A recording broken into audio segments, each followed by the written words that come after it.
Hello friends, welcome to Viren Talks. Times come in our life when we feel low, down, weak, small, powerless and worthless. This can happen with anyone for a short duration and usually we can bounce back from it, but sometimes this gloominess lingers on for a relatively longer period, long enough to interfere with our daily routines and consequently it requires urgent attention. In the domain of mental health, depression is considered as pandemic, which affects sizable number of people. Depression is the leading cause of ill health worldwide. According to WHO, estimate more than 300 million people are now living with depression. Regarding this, WHO runs a campaign that is called Depression Let's Stop. People with depression can be identified with many symptoms: depressed mood, loss of interest, weight loss or weight gain, overeating or loss of appetite, insomnia or excessive sleep, relentless or slowed behavior, fatigue and loss of energy, feeling of worthlessness or excessive guilt, reduced ability to think or concentrate, recurring thoughts of death or suicide. If anyone finds 5 or more symptoms nearly every day for 2 weeks, then it can be a sign of major depressive episode. Depression is defined by a cluster of symptoms. There is no imaging technique or lab test which can diagnose it. For an accurate diagnosis, professional help should be taken. Depressed people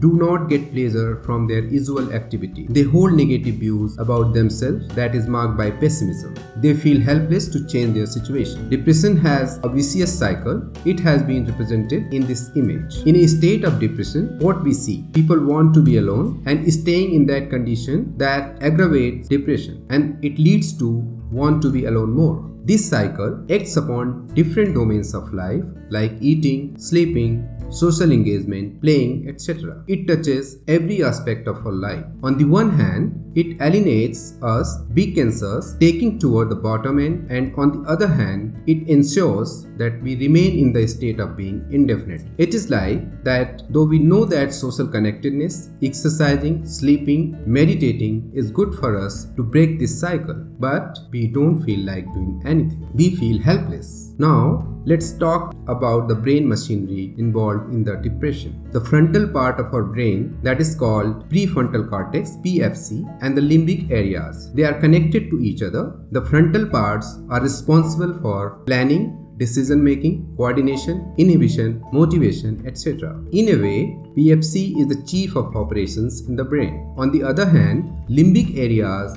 deal with one important aspect that is called emotion. In a simplified manner, we can say that the dynamics between the PFC and the limbic areas operate in a way that leads to depression. The limbic areas regulate stress levels, anxiety, fear on one hand, and on the other side, it controls memories, focus, concentration, sleep, and attention. When the operations of these two brain areas are imbalanced, that leads to sleep disturbances, appetite problems, loss of motivation, overinterpretation, and so on. Apart from brain organs, that are a bunch of neurotransmitters which also influence the state of depression. For example, serotonin is a neurotransmitter which affects our mood and desires. It improves willpower, motivation, and mood. Norepinephrine, it increases concentration. It enhances thinking, focus, and dealing with stress. Oxytocin is another neurotransmitter which promotes feeling of trust, love, and bonding, and it also reduces anxiety. Melatonin is another neurotransmitter which influences the sleep cycle. It enhances the quality of sleep. Dopamine, which involves motivation and enjoyment. GABA is another